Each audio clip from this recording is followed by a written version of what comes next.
बिस्मिल्लाहिर्रहमानिर्रहीम, अस्सलाम वालेकुम। मैं गौहर भट्ट सियासत के प्लेटफॉर्म से आपकी खिदमत में हाजिर हूँ। ख़बर यह है कि इमरान खान साहब ने वो जो पंडोरा लीक्स आई है ना, वो पंडोरा पेपर अली, उनके ऊपर एक आला स्तई सेल बनाने का कायम कर दिया और कहा जनाब कि किसी को नहीं छोड़ेंगे, छड्डांगे किसी को नहीं और बचेगा कोई नहीं। नैब भी होगी, इसमें FIA भी होगी, एंटी करप्शन भी होगी, सारे इदारे जो है ना इन चीज़ों को चेक करने वाले उस सारे विच पाते हैं। और इसका मतलब ये है कि जनाब उन्होंने एक खिचड़ी बना दी है और कुछ नहीं निकलना इस खिचड़ी में से, इस कमेटी में से। ये एक इमरान खान ने कौम को एक नए ट्रक की नई बत्ती के पीछे लगा दिया है, जिस तरह से पहले वो लगाते रहे हैं। मेरा यही ख्याल है इसके बारे में।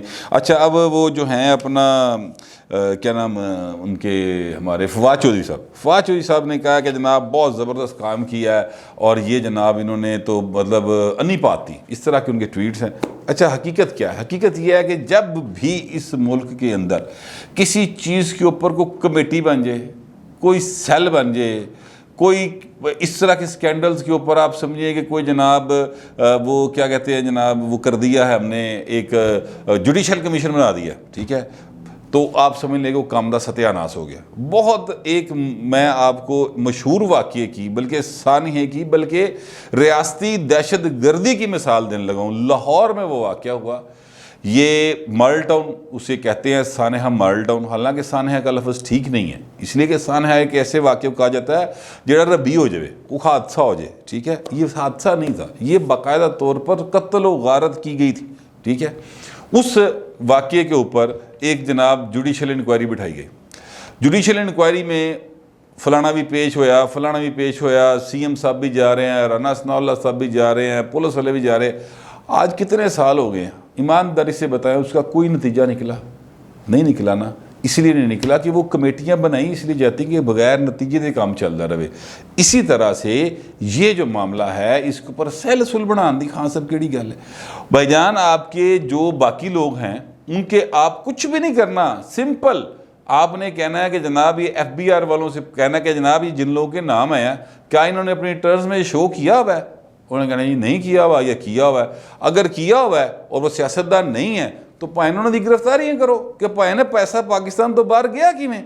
सिंपल सी बात है। कितनी देर का काम है सर? ये कंप्यूटर पे उन्होंने मुतलका लोगों के शनाख्ती कार्ड नंबर डालने हैं, वो ही इनकम टैक्स रिटर्न्स के नंबर होते हैं और उसके बाद उनकी सारी डिटेल सामने आ जानी। एक क्लिक के ऊपर हर एक की डिटेल है। 700 बंदा है, विच मीन्स मैक्सिमम अगर लगे ना पूरा मतलब बैठा दें एक रात में, तो एक रात का काम है ये। और उसकी अगले रात उनको गिरफ्तारी शुरू कर दे जिन्होंने नहीं की थी। सिंपल सी बात है, FI इनको चुप के अंदर सुटी जाओ, गल ख़त्म। लेकिन ये नहीं करेंगे, इसलिए नहीं करेंगे क्योंकि उनको इस बात का इल्म है, बड़े अच्छे तरीके से वाकफ है कि इन्हें जो कई पाए ने ATMs ने, कईयां ने इलेक्शन स्पॉन्सर किया है माजी जी, कईयां ने अगे करना है। बहुत सारे इस तरह के मामलात हैं। तो लिहाजा ये जो पंडोरा बॉक्स में से चीज़ें निकली हैं, वो उसमें खान साहब ने एक नई ट्रक की बत्ती बनाई है और उसके पीछे लगा दी है कौम को। हालांकि चलें उसको छोड़ें, सब तो आसान काम, सबसे आसान काम खुसरो बख्तियार, उनके भाई वो जो तरीन साहब हैं वो हो गए, वो और जो जितने मिनिस्टर्स के नाम नूम आए हैं, ठीक है, उनको तो फौरी तौर पर आप ऑर्डर करें ना, इस्तीफ़ा दे दें। बल्कि इस्तीफ़ा देने का ऑर्डर करने की भी ज़रूरत नहीं, उनको डी-नोटिफाई कर दें एज मिनिस्टर्स। उन्होंने कहा भाइन घर जाओ, अपने केस क्लियर कराओ। जिस वक्त ये आप क्लियरेंस हो जाए कि जनाब आपने ये शो किया हुआ है और ये बात जो है, ये आपका नाम जो आया, आपकी लीगल मनी ट्रांसफ़र हुई है, उस वक्त भाइन वापस आ जाओ। बन जो मुंसलिन को घर जा काका काम कर। पहले वैसे भी खान साहब मुंसलिक को पसंद नहीं करते, तो उसको घर भेज दे। आपके पास अच्छा मौका है, जान छुड़ान दा सारी गल दा। इससे क्या होना था ये मैं आपको थोड़ी देर में बताता हूँ। लेकिन ये वो बात है जो इमरान खान साहब पनामा लीक्स जब आई, उसमें नवाज शरीफ का नाम नहीं था, बिल्कुल किसी जगह पे मियाँ मोहम्मद नवाज शरीफ का कोई नाम नहीं था, इमरान खान का नाम था। बिल्कुल इमरान खान का नाम था। ऑफशोर कंपनी बनाने में वो उसको फिर लीगल डिक्लेयर कर दिया गया। हालांकि इन्होंने डिक्लेयर नहीं की हुई थी, 2002 के अपने रिटर्न्स में डिक्लेयर नहीं की थी, 2013 के रिटर्न्स में इन्होंने डिक्लेयर नहीं की हुई थी, 2008 का तो इन्होंने इलेक्शन नहीं कंटेस्ट नहीं किया था, इन्होंने उसको डिक्लेयर नहीं किया हुआ था, ठीक है। लिहाजा हाँ सब फंसदे सन, पर ज़ाहिर है वो बचाने वाले जो है बड़े ताकतवर है, भाई ने बचा लेंदे ने। उन्होंने इन्होंने साधु को अमीन करार दे, दुआता फड़ के बाबे क्या नाम था उनका, वो मेरे जहन से नाम निकल गया, साकिब निसार साहब, चलो बाबा बुब्बा कहने की लोड़ है, ऐसे बुज़ुर्ग आदमी है, लेकिन उन्होंने उनके ज़रिए इनको दिलवा दिया। अच्छा, अब मियाँ नवाज शरीफ का नाम नहीं था, लेकिन उनके बच्चों के नाम थे, हुसैन नवाज़ और हसन नवाज़ के नाम थे। तो उनसे ये कहते थे इमरान खान साहब, रिकॉर्ड पर इनकी प्रेस कॉन्फ्रेंस है, बड़ी तांसू किस्म की प्रेस कॉन्फ्रेंस खड़काते थे, इंज खड़काते सन तड़ा तड़, पता लगता ही पता नहीं की इन्होंने नहीं पाती, बहुत बड़ी बात करने लगे ने। एक ही गल इन्होंने 700 वारी की थी कुछ 10 दिनों के अंदर कि मियाँ साहब आप रिज़ाइन करें, ठीक है, आपके बच्चे पेश हों, पता लगे, इंक्वायरी हो, क्लियर हो, तो फिर आके वज़ीर आज़म बन जाओ। इस तरह वो आराम से खान साहब मशवरा दिया करते थे। तो पाए ना वही मशवरा होना है कि आप अपने लोगों से कहें कि जनाब तुसी घर जाओ, तुसी फारग हो, तुसी कोई मिनिस्टर नहीं रहे हूँ, आप पहले साबित कर दे कि ये जितनी चीज़ें बनी हैं ये इससे आपका ताल्लुक़ क्या है। अगर ताल्लुक़ है तो फिर ये लीगली सारे पैसे ट्रांसफ़र हुए हैं कि नहीं हुए, इतना बता दें, या डिक्लेयर की हुई हैं तो बता दें, गल ख़त्म हो जाती। इससे क्या होना था? इससे एक काम तो ये होना था कि खान साहब की पॉपुलैरिटी का ग्राफ जो इसलिए ज़मीन के कोल है ना, ज़मीन बोझ होने के नज़दीक है, वो एक बार फ्रेंच करके उत्ते जाना सी कि यार कि दलेर आदमी, इन्हें फिक्र ही नहीं की इस गल की की बनेगा, बिल्कुल बड़ा ईमानदार आदमी, ईमानदारी के उत्ते खान साहब की एक बार फिर ठप्पा लग जाना सी। हालांकि वो ईमानदारी बेईमानी, चले मैं उस चक्कर में इसलिए नहीं पढ़ता कि वो फिर इल्ज़ामात आ जाते हैं, लेकिन मैं तो ये कह रहा हूँ कि ये अगर करते तो खान साहब का जो एक इम्प्रेशन है ना उनके फॉलोअर्स के अंदर, उनके चाहने वालों के अंदर, कि बड़ा दबंग है, बड़ा ईमानदार है, हैंडसम भी बड़ा है, तो वो सारी चीज़ें जो है ना मज़ीद पक्की हो जाती। दूसरी चीज़, इससे क्या होना था, मैक्सिमम मोहन सलाई की वजह से परवेज़ लेने कहना सी हुकूमत छड़ती, ऊपर चली जाती वफाक की हुकूमत, मैक्सिमम। मैं मतलब ये वैसे मुमकिन नहीं है, क्योंकि ज़ाहिर है जिनकी वजह से परवेज़ लाई वगैरह बैठे हुए हैं खान साहब के साथ, वो अदरवाइज़ जो खान साहब के बारे में परवेज़ लाई के रिमार्क्स हैं वो सारे सहाफ़ी लाहौर के जानते हैं, वो ऑफ द रिकॉर्ड क्या गुफ्तगू फरमाते हैं। लेकिन फ़र्ज़ करते हैं कि मैक्सिमम क्या होता, हुकूमत चली जाती ना, यही होता मैक्सिमम, इससे ज़्यादा तो कुछ ना होता, तो खान साहब चली जाती। यानी इसमें क्या बात, आप कहते इसको मेरे को नहीं रही सर, असम्बली तोड़ दो, नवे इलेक्शन में जाओ, आपकी पॉपुलैरिटी फिर ऐसे जाती और आप मुकाबले की पोजीशन में आ जाते नून लीग के साथ। अदरवाइज अब नून लीग ते पाइन गो एडे, सीधा सीधा वाक वे, सीधा जाओ हजूर, कोई रोकने वाला नहीं नून लीग में इस वक्त अगर इलेक्शन हो। लेकिन खान साहब ने ये सुनहरी मौका नहीं उसको अवेल नहीं किया, और खान साहब ने यह कर दिया कि एक सैल बना दो, एक ट्रक की बत्ती होएगी, वो मगर लगे रहनगे, बस ठीक है कौम को दस देंगे वो काम कर रहा है, वो काम नहीं कर रहा, वो काम कर रहा है, वो काम नहीं कर रहा। अच्छा, खान साहब ने आज से पहले जितने नोटिस लिए हैं ना सर, उन्होंने बड़ा ही पैड़ा हाल है। सबसे पहला स्कैंडल जो इस मुल्क के अंदर आया था इमरान खान साहब के वज़ीर आज़म बनने के फौरी बाद, वो स्कैंडल जो आया था वो ये था कि अचानक सुई गैस के बिल लोगों को लाखों रुपये आना शुरू हुए थे, हज़ारों रुपये, जिधर 250 रुपये बिल होता सी पता लगा जनाब 25,000 रुपये बिल आ गया, जिसका कोई 20,000 रुपये बिल आता था वो तो 2 लाख रुपये बिल आ गया, रुला पै गया सारे पाकिस्तान। आप जरा थोड़ा सा यादाश्त पे जोर दें। उसके बाद जो पहली सर्दियाँ आई थी तो सबसे पहला स्कैंडल ये आया था जिसमें लोगों को फिनंशियली सबसे बड़े धचके लगे थे। तो वो खान साहब ने कहा मैं नोटिस ले लिया, मैं फाड़ लिया, बस खबरदार बिल वापस होंगे। बिल वापस कोई नहीं हुए, इसलिए नहीं वापस हुए कि कभी ऐसा हुआ ही नहीं आज तक कि ਤੁਹਾਡੇ ਕੋਲੋਂ सरकार पैसे ले ले तो मुड़ के ਤੁਹਾਨੂੰ वापस कर दे इजाफी पैसे ना। वो उन्होंने क्या किया, उन्होंने कहा जी अगले बिल में एडजस्ट हो जाएंगे सर, ठीक है। अगले बिल तक आते आते वैसे ही सुई गैस की कीमत उन्होंने उतनी कर दी कि अगले बिल दी सारा कुछ ही मुक गया, बल्कि होर लोगों को देने पे। ये पहला स्कैंडल था और खान साहब ने नोटिस लिया था, जो हाल हुआ मैंने बता दिया। चीनी स्कैंडल, अद्वियात स्कैंडल, गंदम स्कैंडल, पेट्रोलियम बहरान स्कैंडल, महंगाई का रोज़ नोटिस लेंदे, जितनी चीज़ पे नोटिस लिया सत्यानाश हुआ।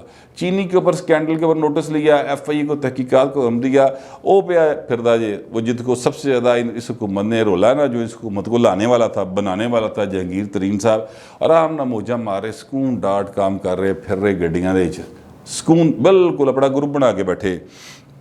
अद्वियात वाला स्कैंडल, वो क्यानी साहब किधर गए जनाब? वो किसी ने पूछा आज तक उनसे कि वो भाई साहब आए सन, कितने चले गए, की कर गए, कहाँ तक, कोई हिसाब किताब नहीं। गंदम स्कैंडल, कोई चक्कर ही नहीं, अब फिर गंदम जो है वो हम मंगवा रहे हैं कि साड़ी बंपर क्रॉप सी तो फिर भी असी गंदम मंगवा रहे हैं। कितनी ज़बरदस्त गल है, कितने जा रही गंदम पता करना चाहिए। अच्छा, पेट्रोलियम बहरान, अब देख लें क्या हालात चले गए हैं। 127 के 28 के ऊपर पेट्रोल है और फिर जो लोग झोलियाँ चुक चुक के बददुआं दे रहे हैं वो अपनी जगह पे हैं। महंगाई का जब भी नोटिस लिया उन्होंने और महंगाई मज़ीद बढ़ गई। ये आलम है इस हुकूमत की कारकर्दगी का, इसके नोटिस लेने का, ख़ास सबके ख़ास तौर पर नोटिस लेने का ये आलम है। लिहाजा चीज़ें जो हैं वो और की और चल पड़ी हैं। लेकिन अब इस सारी केस में कोई फंसे ना फंसे, मैं आपको बता दूं, वो मीडिया हाउसेस के मालकान ज़रूर फंसने वाले हैं, जिनमें दो तो मैं आपको बता देता हूँ पक्के फंसणगे, क्योंकि वो इस हुकूमत को बिल्कुल पसंद नहीं है। एक का नाम है मीर शकीलुर रहमान, यानी जंग ग्रुप के मीडिया हाउस के मालिक हैं। उनकी चूँकि ऑफशोर कंपनी सामने आई है, वो ज़रूर फंसाने की भरपूर कोशिश की जाएगी उन्हें। और दूसरे हैं डान ग्रुप वाले, ठीक है, इसलिए कि उनकी भी एक उस सामने आई है। इसमें बाकी जिन मीडिया हाउसेस की ऑफशोर कंपनीज मालकान की सामने आई हैं, उनमें से किसी को ये कुछ नहीं कही है, बाकी सारी दाबेदी मारने, वो इनके मर्ज़ी के बगैर कुछ नहीं चलाते टीवी के ऊपर। लेकिन ये दो हजरात ऐसे हैं, ये दो ग्रुप्स ऐसे हैं जेड़े सरकशी कर दें। वो कोई ना कोई ख़बर इस तरह की चला देंगे, कोई ना कोई तज़िया इस तरह का चला देंगे जिससे इस मौजूदा हुकूमत की पॉपुलैरिटी में का ग्राफ नीचे आता है। वो बातें हक़ाइक़ पे मबनी हैं, वो हक़ाइक़ पे मबनी नहीं हैं। ये बात मैं नहीं इसलिए कर रहा, उसकी वजह यह है कि कोई स्पेसिफिक ख़बर का हवाला नहीं है इस वक्त। लेकिन ये दो मीडिया हाउसेस जो है ना, ये ज़रूर अताब का शिकार बनने वाले हैं। उसकी वजह यह है कि फवाद चौधरी साहब ने ये बाकायदा तौर पर ट्वीट किया। उन्होंने कहा बड़ी बदकिस्मती की बात है कि पाकिस्तान के तमाम बड़े मीडिया हाउसेस के मालकान के नाम पंडोरा लीक्स में आए हैं और कई एक पर मबनी लॉन्ड्रिंग के इल्ज़ामात लगते रहे हैं, और इनमें से कुछ लोगों पर मनी लॉन्ड्रिंग के इल्ज़ामात लगते रहे हैं। वज़ारत इत्तलात इस ज़मन में शफाफ तहकीकात का आगाज़ कर रही है और पैमरा को जवाब तलबी के लिए कहा जा रहा है। ये कहा है, इसका मतलब की है, इसका मतलब से आप समझो, सियाने बयाने हो, तहकीकात होंगी तो वो उन लोगों को ज़रूर थोड़ी पकड़ेंगे जिनके, मतलब मैं नाम नहीं लेना चाहता, जो इनके करीबी हैं या जो इनकी मर्ज़ी के बगैर जो है ना, क्या कहते हैं कि अपने दफ्तर में एक DGPR दे कहने दे उत्ते वो रिपोर्टर ही बदल देने पड़ गए, तनहाई रोक लेंगे। माजी में ऐसे बहुत सारे वाक़यात हुए हैं। तो ये उन लोगों के ख़िलाफ़ नहीं कुछ होगा, हालांकि उनमें उन लोगों के भी नाम हैं। लेकिन ये दो ग्रुप्स जो है ना, एक दफ़ा फिर निशाने पर आने वाले हैं। ये मेरा अपना ज़ाती एक ख्याल है, मेरी एक प्रेडिक्शन कह लें वो है, इसमें कोई ख़बर नहीं है, लेकिन ये प्रेडिक्शन है कि ये फंसेंगे। क्यों इसलिए फंसाया जाएगा? क्योंकि ए सरकशी कर दें। ये बात वो बताने की कोशिश करते हैं जो ये समझते हैं, ये वो बताने की कोशिश नहीं करते जो इनको समझाई जाती है।